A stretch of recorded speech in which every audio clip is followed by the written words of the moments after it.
Welcome back to another episode of Entertainment Banter. Matt is joining Joel. Oh my god, yes, my name is Matt. Okay, and we have our guest still with us today for a two-parter. Who's with us? I'm Courtney. Oh, Courtney's here. He's still here. I'm still here. So we're still talking about Black Panther. Yes, because now we're going to talk about it in the sense of the Academy Awards. It was in the nominated. Sense of the Academy Awards. Yes, it was nominated for Best Picture. The first action movie. It was probably the first action movie, yeah. The first action movie. Ever. Like a movie that everybody enjoys. I don't know. It's I not want to emphasize this one more time. Yeah. It is probably the only movie that's been nominated for Best Picture that everyone in the world has seen. Fuck you, James Cameron. Not everyone saw Titanic. Or Avatar. Fuck Avatar. Avatar is done. Actually, Disney, are you listening? It's not worth it. No, man. Avatar was just Dancing with Wolves meet Fern Gully. No. Fuck that movie. It was also based around the culture. But but the shitty thing is that people thought it was like this new movie. I'm like, it's fucking Dancing with Wolves. Fuck yourself. It's literally Pocahontas and Blue People. But the draw for that was the new technology of 3D, because that was the first time the 3D movies were amazing. It was the first time 3D movies were able to be watched. It was absolutely beautiful. It was cinematography was beautiful. That's what drew the crowds. That's what it was. Oh my god, I'm literally going to watch this I heard fucking people tell me that they loved it because it was so original. I'm like, fuck you. No, it was not original. No. Not even close. No, it's literally Pocahontas. Except in African culture. But Dancing with Wolves came first before Pocahontas, and Pocahontas just Dancing with Wolves, yes, right? Ma'am. Okay. I agree. Yes, ma'am. You know what we need more of? Your generation. Not Avatar. I can just tell you that right now. But I'm excited for the part 2 that's coming out. Nope, not seen I'm sorry. Courtney, it's okay. It's okay. Some people like it. You know, listen, blue people matter. And some people are wrong. Listen, Blue lives matter. This Black Panther podcast is going great. I'm nailing it. We literally started... I think Avatar would have been great if they did it, I don't know, less than 10, 12 years after the first one came out. You know what I'm saying? Holy shit, has it been that long? Mind you, I was I was dating her. I don't want to shush. I don't want to say what age I was. Yeah, please don't. You'll just make me feel old. Please don't. Were you in theaters when it was born? I wasn't even dancing yet. I was literally making my way to dance classes, and I'm a professional dancer. It's a problem. But you guys start young. That makes me really sad. I guess black people are be old. I don't know. Okay, that's good. So you did it last year, right? Oscars and Black Panther. All right. Black Panther's nominated 2019 Best Picture. Can I have a question? Okay. I was gonna do a little history lesson real quick. History, go. Yeah. What do you got, Matt? Let's remember this. A couple years ago, prior to this, 9/11 the black community was being. Will you just let me talk, Joel? Jesus Christ! All right. The black community was getting the shaft at the Oscars. They were getting called out for not enough representation, and then that was the year before, right? A couple years ago, and then prior to, because I'm not sure exactly when, but I do remember this. We were talking about Moonlight. Remember their moment got stolen because La La Land. Yeah. Well, yeah, but my point is, La La Land was go. Sorry. I'm sorry. God, you want to go off? Now I'm going on a tangent. I hated La La Land. I never saw it. I was going to watch it. I love Emma Stone. I love Emma Stone. I love Ryan Gosling, and I love them two in a movie together. They can make beautiful but for babies. me, as compared to Moonlight, I was like, and mind you, I was in San Francisco. Yeah, really. I was in San. You guys go for it. This, yeah? We don't bleep. No, they know we put the little E there for like potty mouth stuff. Okay. Yeah. E potty mouth. Okay. Yeah. Is that what E is for? I don't know what that is for. It's explicit. Fool. Oh, right. Idiot. So iTunes just gonna figure this out. Courtney, this is what I have to deal with every podcast. I just want you to know this. But I love my Joe. He's great. A little slow at times, but we have to catch him up, and it's okay. I know. I'm patient. All right, let's talk La La Land because we got to get back to this. So La La Land for me was like, first of all, okay. Let me get into this first of all. I should go watch La La Land. No. You should. No, you should, because as people will know, as a person of an art, I'm a dancer.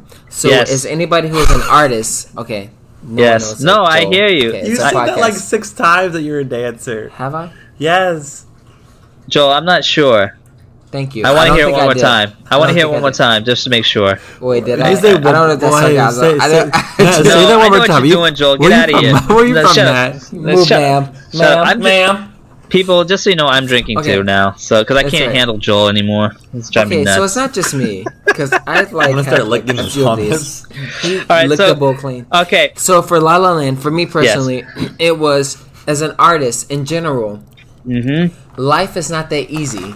She literally went from I'm a struggling artist who moved from somewhere else that's not God bless LA. you. God bless you. And then she said, look at me. I live in this great apartment in the middle of LA. No, you don't. Yeah. No. Okay, can I just tell you? Streets. Can I just tell you? Any jackass that moves to LA and tries to chase down their dreams, I can tell you're absolutely right. You're absolutely right. It's no fucking way it happens. You know what angered me about that movie the most? You did it. What? No. You moved to LA. I did, but that's not what I'm saying. What I'm saying, and it took 12 plus years to get stuff done. You see, this took 3 months. She said, I work at a Starbucks on a movie set, and guess what? Yeah. Now I'm an actress, and I didn't get the guy that I love. You know what? I have a whole baby. No. But listen, it's more to it than that. I took it offensive. I really was offended by the movie because, we're all in the business, so we know a lot of friends, including ourselves, are trying to make it in this industry, and we know what has to happen. You know what you have to do. You know how to network. You know where to go. You know what things go on. All that stuff, right? In my personal opinion, that movie was done to make fun of every person that wants to be successful in this industry. And what bothered me? When you watched it, it was over the top. It was so ridiculous, and there were scenes where they were at the party, at the pool or something. I can't remember what happened, but I was just like, dude, this movie is straight up making fun of everybody that's trying to work for this. It's literally saying that everything that we do is so easy that anybody can do it. And I was and what bothered me the most about that movie was that it said that everything you do is easy. You can go out there and you can do things. You can meet people. I'm like, no, you can't. No. It's such a hard thing, especially being a talent. And we know the industry for what it really is. Right. If there's sex, drugs, or alcohol involved, yes, you are not a part. Yes. And what bothered me the most, not only on top of that, but you have to be talented. You have to be. She whispers saying the entire movie, I love Emma Stone. She whispers saying the entire movie. And she did a dance at the top of a mountain. Do you know what it took to get to the top of that fucking mountain? It took 17 Ubers. It took 17 Ubers. Yeah. And it just bothers me because I'm like, no, it's not that easy. And it made what we do, it made it look like what we do. It's so easy that anybody can do it. Even if you've never taken a class in your life, even if you never struggled or bled or sweat or worked hard in your life or spent the money, it meant that, all you have to do is move to LA, live in a house. You're so great. I'm like, no. LA's expensive. Can I tell people that I bought a house in LA? And just don't tell people where I live. No. Anyways, but it was... No, it's okay. I bought a shoebox for $500,000. Yeah. But that's what I'm saying. But even in the opening scene, they were like, "Oh, it's so amazing because it's this one take wonder, right?" And everyone's dancing on the damn freeway. But the reality is, there's even a moment at the very end. There's this girl. I don't know who she was. She was a nobody. She was just a chorus girl or whatever. But she does this classic smile, jazz hands, kind of hand extended out. She's so happy because she's in the movie. The audition she had to go through to get that, right? No. I get it. I get it. But my point is, it's it was direct. I'm pretty sure directing wise, she was told you got to have the biggest shit-eating grin on your face, because it was so over the top. That's what I'm saying is it's almost like they directed the. It's complicated, but if you can stay with me, it's almost like all the people that you're talking about, the ones that work hard and trying to make a living in this industry, they were literally making fun of them on set as they hit action because it's over the top, act over the top. Is that my favorite choreographer choreographed it? Mia Michaels. Yeah. Really? Choreographed it. Mia Michaels choreographed a lot of, especially the freeway scene. Mia Michaels. Mm-hmm. Can I tell you something? But choreographing and directing how ecstatic someone should be is, you know what I'm saying? There's a physical movement and then there's an over the top emotion, and I feel like they were just making fun of the same people that were actually literally in that long shot. Does that make sense? No, I thought it was awful. I got two things. One, yeah, go. The industry is so hard no matter what you do. I used to try to be I was trying to be a stunt performer in the world, and I got sick of the egos. But to get my SAG card, I was going to a lot of commercial auditions, and I went to one, and I got out of the audition, and the casting director said and told everyone else in the lobby, like, "Hey, we need everyone to be like this guy, blunt, rude, and funny. He is perfect for the part." I left thinking like, "Oh, I got the part." Never heard back. Oh yeah, of course. You're not blunt, rude, or any of those things. Yeah, but I can be. I can be dry. No, you can't. But anyways, then my second point is, yes, this has so much to do with Black Panther. It's amazing.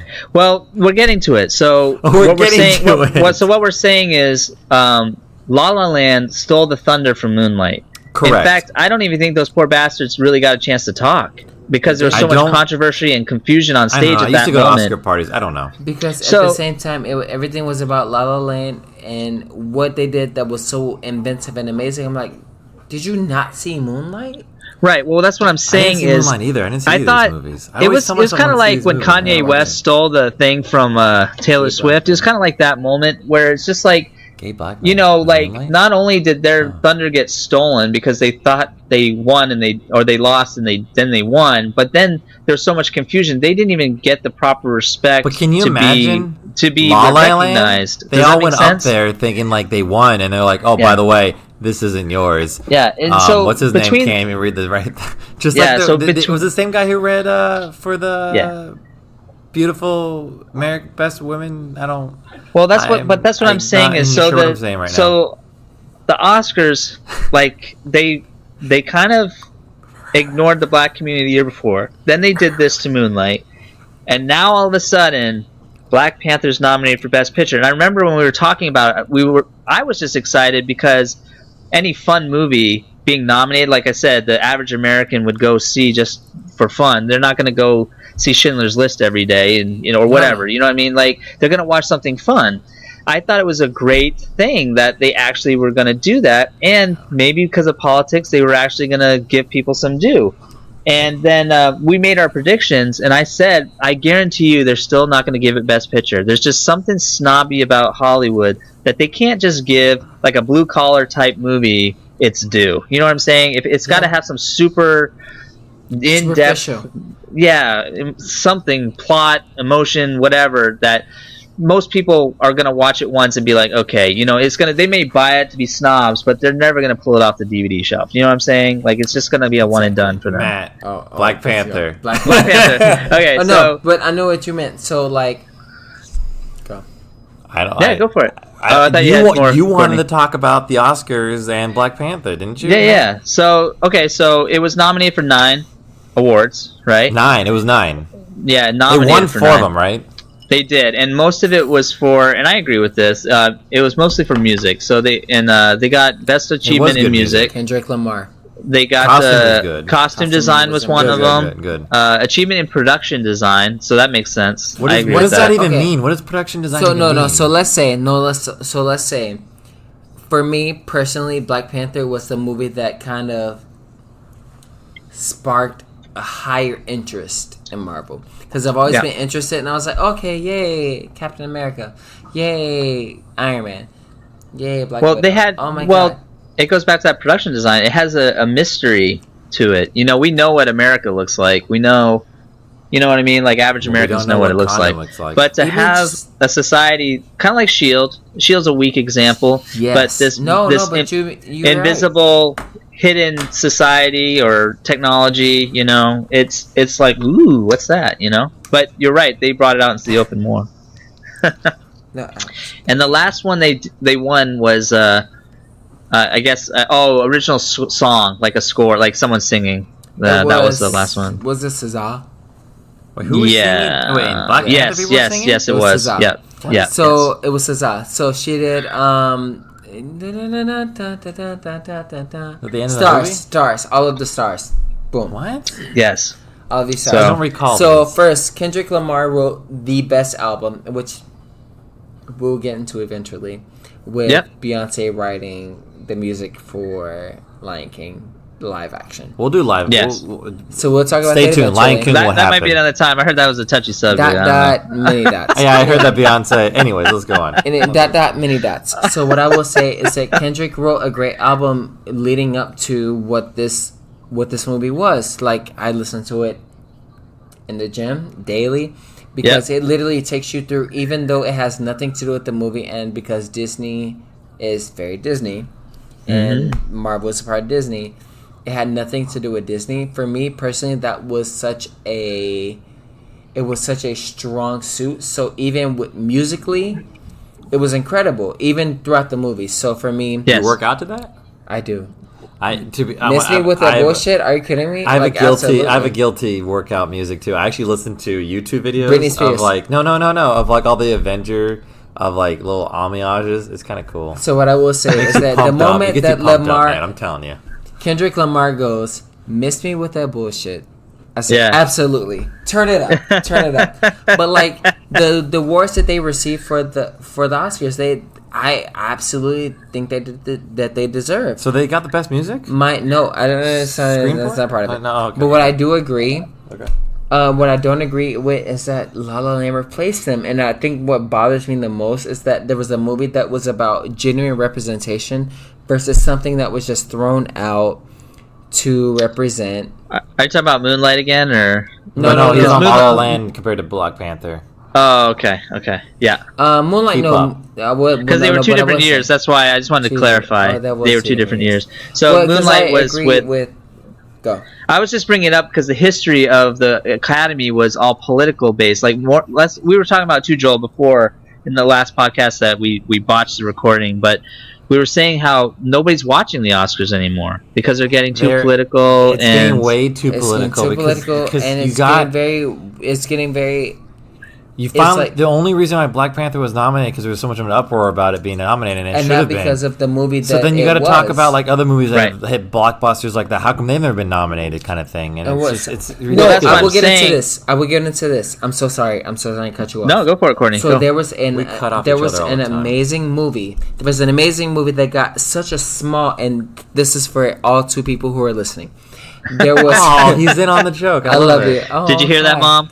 No, Nick's got to hear Oh, this shit. Nick and my mom. So what I will say, there was a movie called Fast Color. It's on Okay. iTunes right now. It's on iTunes. I'm going to show you this movie. Oh, jeez. Because I watched it and I was blown away. Were you at crying? No. Oh, I no, feel like don't you were cry. like, I'm okay. emotionally He has no emotion. Life.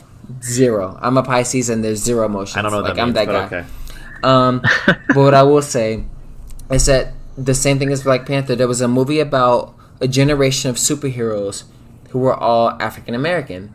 Yep. And there was a grandmother, a mother, and a daughter. And the premise of the movie is that, I'm not going to give you the full story, but the premise of the movie is the fact that these powers have been passed down from generation to generation, right? Yep. And there's a small town where a woman needed to take drugs to subdue her powers because she caused danger. And It's almost her like Hancock in a weird sort of way. Almost. Oh, And yeah. it's crazy. And it's so crazy because no one's ever heard of this movie. But during this movie, Brightburn came out. Around really? the same time, Brightburn came out. And Which I had Brightburn- no desire to see, by the way. No. Okay. I never saw it. So I will say, Keep going. Brightburn was incredible because it kind of Really? leads into The Boys, which you need to watch. The Boys. Yeah, you need to watch Brightburn- that shit, man. It's So I have kind a of- question. Is Brightburn, is that DC or is that just its own thing? No, it's its own thing. It Okay. kind of jokes about the DC universe. It's like an anti-Superman. Mm-hmm. But at the very end, we watched but at the Brightburn. Well, that's why I very- was curious if it was actually It's like DC an or evil not. it's like an evil Superman. Yes, so like at the if very Superman was end, evil. Yes. at the very end of the It's a what, horror like, film. so Kinda. it's almost it's twisted. It's like Yeah. not quite a horror film, but it's Fucked not up. quite a superhero movie. It's like a thriller. Right. It's Yes. a superhero thriller, Which is Yep. very graphic. which though. is very graphic Yeah. at the same time. Holy But what I crap. will say, this movie touched me in such a place because one day I came home drunk and I was like, oh my god, Brightburn, black people, great. I watched it and I wanted to support my people and I love it. And I was like, oh my god, no, this is incredible. I'm telling you, guys, if you have a chance, all two guys, minus plus a lady, Smart. Watch Fast Color. It's genuinely, and the problem is it got such a small theatrical entrance. Yeah. And it was one of those like Sundance movies that everyone should totally watch it. Like, it's one of those movies that I watched and I was like, oh my god, like it's not even just about black culture, because they don't get into the whole like, oh, black people are powerful, oh, black people are da-da-da. It doesn't get into that. It gets into the fact that like people go through shit and that superheroes are also real humans. Yes. And what Which makes I like, sense, because we don't see that much in even though the Marvel MCU is fantastic, we don't see their real lives. we don't see the real lives. Iron Man's the closest thing we get, and the he's whole MCU's been based around him. And the whole point is that he's just a sadistic asshole, but he kind of saves the world. Yeah. What I loved about Brightburn is that some people are just psychos. Yeah. Yep. And what I loved about Fast Color was that some people are just human. Yep. Some people are just human. Some people like, are just who they are. They're humans with these abilities who they just can't control them, and I think that was the most powerful thing. Even with T'Challa, it was, even with going back to Black Panther, it was like, though he was this sub-superior Marvel situation, he still had feelings and beliefs that no, we should do the right thing, and we should not just be holier than thou. We make mistakes and we lose sometimes, and we go through the shit, and that's what I believe. Even the Academy Award, it was through M'Baku, where I was like, it was the point where Angela Bassett went to him and was like, listen, we need help. We're failing right now, and there's someone who's on the throne who doesn't belong there, and he is not all powerful. He has his flaws, and that not all superheroes are holier than thou. They have their flaws. Yes. And I think that's right now where our new age, even with Umbrella Academy, even with Brightburn, even with Fast Color, The Boys. Every superhero movie now, or every superhero TV show, is coming out with this thing where it's like, no, we are still people. We're not above you. We're not below you. We are the exact same as you are. Now imagine us being as twisted and as mind bent as you are, but with the ability to do whatever we wanted. I think it's crazy that now, like, a lot of the TV shows and movies we watch now, it's totally just superheroes and like stuff like that. Like, well, and again, that's the generation. Really that's I know. Yeah. I was thinking that too. It's just generational. Like The Walking Dead and it's the theme, Get Shorty, but well, that's why that's popular. As a kid, I watched Captain Falcon. Falcon. Yes, Captain Falcon. Do you remember him? Yeah, from F-Zero. He was a blue guy. He had Dino Dog. What? I remember him. Yeah, Dynamite. I know he's talking about. Dynamite. How do you? Okay, you would know this. That's Hanna-Barbera, baby. Hanna-Barbera. Yeah, Hanna-Barbera cartoon. You're welcome. That is. Thank you. Wait, Captain Falcon, wasn't that F-Zero from the video game? He's in Smash Brothers. That's something totally different. That's Captain Falcon. His name is Captain Falcon. Yeah, I'm not crazy. And Dynamite. Captain Falcon and Dynamite. No, you're not. You're not crazy. Because he joined Scooby-Doo in the game. He was technically called Blue Falcon. He was technically called Blue Falcon. Wait, was Scooby-Doo Hanna-Barbera too? Yeah. No, you're not crazy. You're right on. Are you kidding? I don't know, man. I didn't really like Scooby-Doo was definitely Hanna-Barbera. Scooby-Doo annoyed me. Are you kidding me? A pup named Scooby-Doo? Absolutely. A pup named Scooby-Doo had the best black music in the world. Okay, I'm not always going to get into black. I liked Harvey Birdman, Attorney at Law, because they you know who that came from? Shaggy and Scooby. Hanna-Barbera. I know, yeah, exactly. I know, yes, it did, fool. They're making fun of. Yes, Courtney, I am with you. I understand. Thank you. You know what's Courtney? You know what's really funny? We're so off subject now. I do. I watch everything.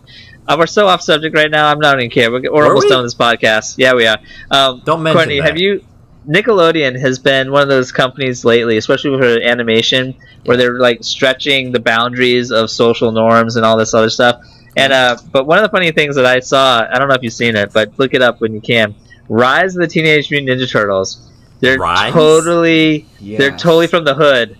Like, it's the first time the Ninja Turtles are black. They have personalities. Really? Yes. Like if you watch it, like even April O'Neil's black, which is fine, it's different. But what's funny, that doesn't set her apart from the rest of them. What I'm saying is their personalities. The first time I saw it, I was like, shit! It's like these are turtles from the hood. It's like cool. The thing is, it's like cool as fuck. It's like, oh man, and it's wacky. It's wacky. Like, you bad as fuck. But like, it's funny. It's a nice fresh twist because you can only do the Turtles show so many times the same way. And then Michael Bay fucks it up. Do you remember I was gonna say, do you remember the live action of Ninja Turtles and Ninja Turtles 2? TMNT. Yeah. Oh my. Terrible. Yeah. I went to go see it with my make tutor. them fucking aliens, and that's. I went to go see it with my tutor at the time, who was teaching me calculus in the 8th grade, and I was like, great. What? Oh shit! He was in the 8th grade. We were in freaking. We were working together by then, weren't we? Yeah, we were old. We're old. That's but okay. I will say it's like I appreciate the represent. No, there was even representation in the past. Do you remember Up and Away? I do. Do you remember they were allergic to? It was the same group of superheroes who were allergic to aluminum foil. Mm-hmm. I don't. It's just hilarious because I only use aluminum foil for everything. It's hilarious.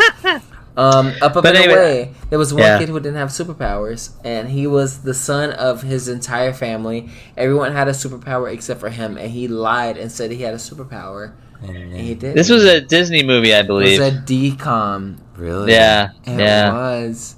All right, so to bring it back, because we're getting to the end of this, any final thoughts on the Black Panther and the Oscars? I wanted it to be nominated for reasons beyond the fact that it was a cultural representation. Yes. I do agree. Do you think that's the only reason why it was nominated? I do. No, I don't. I personally enjoyed I would the movie. I would say I want to be like an optimistic person, but I have a feeling. Think about this: if Hollywood's being if Hollywood's being snobs like they are, that like you know what I mean. Like if you were ever going to nominate an average black movie, that would have been the time to do it. You know what I'm saying? It would have been a time because not only did it represent a huge comic arc, but it also introduced a cast full of black people. Yeah, like a lot. You know what I mean? And it was produced by a black person. And they figured, and I'm just being a white cynic. You know what I mean? It's like I can just see them thinking like, in their back shady room smoking their cigars, like we'll give them this nomination, right? But there's no way they're gonna win, but it'll make us look good. That also makes sense, and that's what bothers me because that was my thing. It's like, so political. Though I thought that the movie was incredible, though I thought the concept was incredible, though I thought.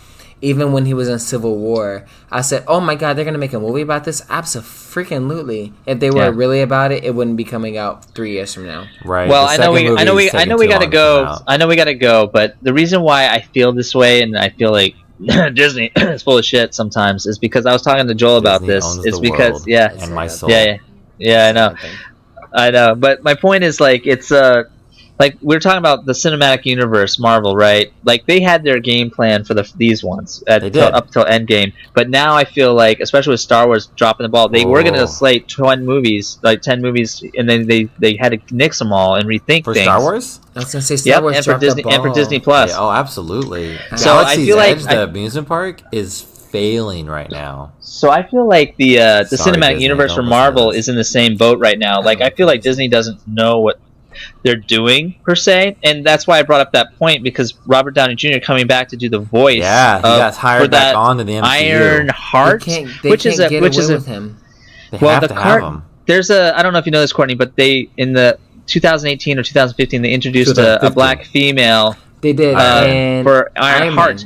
Ironheart, yes. But here's the thing. So here's the thing, right? That would have been awesome. The reason why I have a problem with it is because if Disney is supposedly and Marvel are so on top of their planning ahead stuff, right? They already set it up for that kid from Iron Man 3 to be the next Iron Man. I mentioned that to you. They already had a kid set up. So if they really were thinking ahead of their time, they would have had her instead of that kid in Iron Man 3. The thing is, there's no guarantee it's going to be the Iron Heart. It still could be Tony Stark. So when you say as her, his Jarvis, you know what I mean? No, but I would say when you say her. Do you mean old girl from Captain Marvel? What do you mean? Oh, you think it's her, maybe? No, I thought it was her because she's such a super genius. It could be her, but the thing is, they could play that off. Introduce her. But then why was the kid from Iron Man 3 at his fucking funeral. But that could maybe be like her Pepper Potts. They could play that off. They could really play that off because the way that they set up little one from Captain Marvel, they set her up. She's a genius. She already knows about. The little one. She already knows about the one that chose her colors. The daughter. She already knows about intergalactic travel. She already knows about other things out there in the world. And ironically, she looks like she has the hairstyle too, which is funny. And she has the hairstyle. You know what, Courtney? If that's what Courtney, happens. you renewed my faith in Marvel a little bit by saying that. I didn't think that as a possibility. No, I don't believe that there will I would be accept a thing, that. but I would accept that. That's the only Ironheart replica that I've gotten. It's a stretch. I will say it's a stretch meeting Iron Man with her because there's no direct Tony correlation. But there is a connection between her and S.H.I.E.L.D. and yes, I was going to say Fury. Fury has Iron Man stuff. Yeah, Fury has Iron Man stuff. So because he's close to Marvel, Captain Marvel, and he's going to want another Iron Man. And I haven't seen Far From Home in a very long time. But he knows. Far From Home? I haven't seen Far From Home. But what I will say, and that's a whole thing. What I will say, because we're in Canada, okay, easy. No. But what I will say, not an excuse. We back in the States. Not an excuse. But what I will say is before because we're shooting like a minute and 30 seconds over. Whatever. What I will say is that the closest thing to that, because I read the Ironheart comics with the black chick as the Iron Man. What I will say is that she's the closest person in any Marvel Cinematic Universe that has been introduced with Iron Man or any other Avenger. She is the closest thing to that depiction, and she's incredibly intelligent. It's already been proven. She has worked at Captain Marvel, which means that she's worked at Nick Fury, which means that Nick Fury has worked with Spider-Man, who has already told him, you kind of won't lead the Avengers, but you are a part of it. Like, you are a big part of it. You know what I mean? So, like, there's no other choice but to say, like, listen, you are it. Like, you are next Iron Man. Okay, so I'm gonna say this, Courtney. I'm gonna say this, Courtney. If you're right, I've renewed my faith in Marvel. If you're wrong, they fucking suck balls because they just pulling shit out of their ass at this point. I believe that they know what they're doing. I do believe they do what they're doing, and we're gonna have a conversation about this in the future. We will. Well, I'll be excited to see if it actually happens. I think secretly Disney's listening to us. Like, they're part of the 3 people that listen to us. They're like, these guys know what they're talking about. Yeah, they know everything. I also know because they have people. Matt's actually predicted shit. Like, what was it? He predicted shit for Endgame. We did a whole prediction before we did the podcast, and the movie came out. And he's like, Iron Man's gonna die, and then Captain America is probably gonna like become old or something. Endgame was predictable. He fucking did. I know. I'm sorry, but Endgame was very predictable. Oh, it was predictable. I will say Iron Man has always been the end all lose all person, and Captain America has always been like the whole universe is based around Tony Stark. It's all been very predictable. So what I didn't predict, absolutely. I knew everybody would come. No, it's been very predictable. What I did not predict, Black Widow. Black Widow. Yeah, I did not predict that because I figured she would be the end all be all. But once I saw the first part of the movie, I said, "Oh no, this bitch is gonna die. She's dead." Because she was literally the entire beginning part of the movie, and I love Scarlet, but I was like, "She's dead. She's gonna die." And then I immediately predicted. I said, "Oh, everybody's so conscious about Captain Marvel stopping this whole thing. She's not." And I knew this. I knew this from the beginning from watching her movie. They couldn't have her do it. She got punched with one stone. No, I knew that was going to be the case. She got punched with one stone and then said, boom, she's at the wedding. I said, what? Well, and I talked about it too. I don't think it's posted yet, Joel. But the thing about Captain Marvel that just bothered me was so late in the game. She showed up so late in the game. She should have been. It was a bridge to say, oh, there is one person who could possibly give them hope. Let's do her right now. And so that was the reason for the year split. Yeah. That was the reason for them not producing Endgame sooner. Right. They wanted to bring her into it to try to. I think the only part that bothered me in Endgame, you guys are going to watch it. No, but you guys are going to watch it soon, I guess, right? You said you're going to watch it again soon. Yeah. With Endgame, just watch it. There's 2 things that bothered me, and this is the social justice warrior thing. It's like I said, it's like there was these great moments leading up in the battle once everybody's come back. You know what I mean? You hear Sam on the headset and all that stuff. That's a great you moment. You have great moments with like Iron Man and Pepper Potts, female and male working together. Pepper Potts' suit was everything. Rescue. You know what I'm saying? But you know what I'm saying? Like, there was a lot of great team up moments, and then they had to do their super female shot. You know what I mean? I was gonna like, say this. So out of the element. So out of the element. Like, I was in the movie. And then she just flew ahead of them like they were nothing because she didn't fucking need them. Well, that's the other thing too. That was the only other part. Like, so we're watching this again. Watch it again, and when you watch it, just kind of remember what I'm saying. There's this great action going on. Everyone's back. Everyone's fighting, and then I shit you not, all the bad guys just stop fighting. Yep. And turn to the sky, like every single one of them, like instantly. And in my head, I was like, that was just too much. That's just too much. For me, like, because here comes Captain Marvel. Here like she broke a ship. She broke one ship. She didn't even break multiple. Yeah. She broke one ship. But my point is, she didn't even get the all of those creatures, all of those ships, they all stop fighting, turn around, there was no more battle, and like instantly go there. I mean, like, to me, that's a little ridiculous. For me, it wasn't a battle. It wasn't a battle until Iron Man finally took the Infinity Stones and put it in his hand. And then he snapped. And then that's when you saw, Rocket was still fighting. Oh, you saw other people were still fighting. That was the last time you saw people fighting. And I was like, because I noticed the same thing. And she wasn't in it because guess what? She got punched by the Power Stone and was out for the rest. She was out of commission. And even then, it was a bunch of women protecting a child. It was the motherly aspect. It was like, listen, we are very much so about the which if believe it or not, it leads them into the Immortals. Because believe it or not, the strongest immortal or the what's the next what do they call it? Inhumans? Inhumans, thank you. Inhumans. That was the answer to no X-Men, by the way. They're back. The hardest people that the strongest person in the Inhumans is Angelina Jolie's character. Oh, really? I thought it was the guy that couldn't talk or something. No. She's the strongest person. She is the strongest Inhuman. And trust me, because I knew very little about the Inhumans, because growing up off the comics, I knew tiny bits. Gave a shit about the Inhumans. I only knew so much because they were involved in the Fantastic Four comics. They were recently invented because, like I said, it was a way to phase out X-Men. But now they have the mutants, so the Inhumans are. So now it's just this extra group of X-Men, but they're called Inhumans. Inhumans are mutants. The Inhumans are the genetic inbreds. They're like oh my god, you're not the purities. We are the purities because we were gifted and born as gods with these powers. You guys are just like, okay, great, you're given these powers at birth. Great, okay. Right. With the Inhumans, they're all godlike. And they all have invulnerability to a certain extent, except for one. Do you know who that person is? Angelina Jolie's character. Can't remember her name right now. Is she in is it the movie that's coming out? It's the one that's coming out. She is the strongest character. She is the warrior who carries a weapon. Even the male aspect, who is supposedly the strongest, he has limitations. She has no limitations. You know, you just reminded me about something. We were talking about Endgame and that whole women's moment. I know we're so over time, but I have to say this. I was just thinking about it now. That was Marvel's way of just saying, hey, guess what, guys? Get used to it. Because all of the next movies coming out are all going to be strong female leads. Hold on 1 second, everybody. I'm sure he's still talking. Rude. There she is. I did not hang up on I didn't believe it. I know, I'm joking. I'm so sorry. So, but you know what I'm saying? Like, I feel like that was their way of saying, hey, guess what? This is the future of Marvel for the next 10 years. If you think about it. Because could be. It's a like feminist She-Hulk, movement.